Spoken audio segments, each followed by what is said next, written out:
श्रीलक्ष्मी श्रीमहालक्ष्मी क्षीरसागरकन्यका उत्तिष्ठ हरिसम्प्रीते भक्तानां भाग्यदायिनी। श्रीलक्ष्मी श्रीमहालक्ष्मी क्षीरसागरकन्यका उत्तिष्ठ हरिसम्प्रीते भक्तानां भाग्यदायिनी।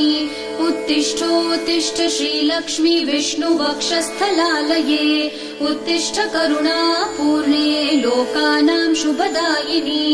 उत्तिष्ठोत्तिष्ठ श्रीलक्ष्मी विष्णुवक्षस्थलालये उत्तिष्ठ करुणापूर्णे लोकानां शुभदायिनी। श्रीपद्ममध्यवसिते वरपद्मनेत्रे श्रीपद्महस्तचिरपूजित पद्मपादे श्रीपद्मजातजननी शुभपद्मवक्त्रे श्रीलक्ष्मी भक्तवरदे तव सुप्रभातम्।